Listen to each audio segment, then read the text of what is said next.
મહત્વના સમાચાર પાટણથી જ્યાં સિદ્ધપુરમાંથી ઝડપી લેવામાં આવ્યો છે પ્રતિબંધિત ચાઇનીઝ દોરીનો જથ્થો। સિદ્ધપુર પોલીસે ચાઇનીઝ દોરીની 180 રીલ સાથે 3 લોકોની ધરપકડ કરી છે। દેથલી સર્કલ નજીક ઇકો ગાડીમાં છુપાવીને લઈ જવામાં આવતો હતો આ ચાઇનીઝ દોરીનો જથ્થો। પોલીસે 27,000ની કિંમતના દોરીના જથ્થાને જપ્ત કરી અને તપાસ હાથ ધરી છે। આ ત્રણેય શખ્સો ક્યાંથી આ દોરીનો જથ્થો લાવ્યા હતા તે દિશામાં પોલીસે તપાસ તેજ કરી છે। વધુ વિગતો મેળવીએ સંવાદદાતા એઝાઝ આપણી સાથે જોડાઈ ચૂક્યા છે। એઝાઝ, શું વિગતો મળી રહી છે?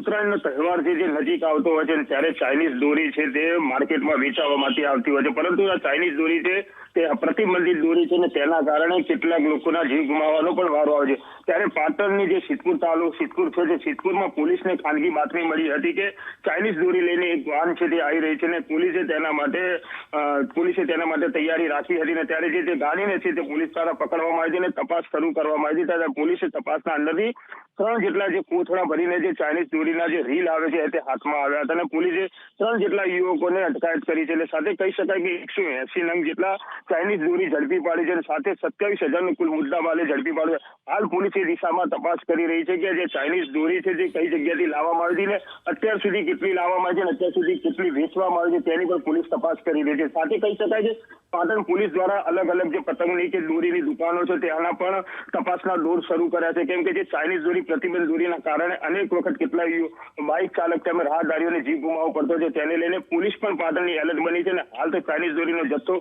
કઈ જગ્યાથી આવે છે અને કોણ લાવે છે તેની તપાસ કરી રહી છે।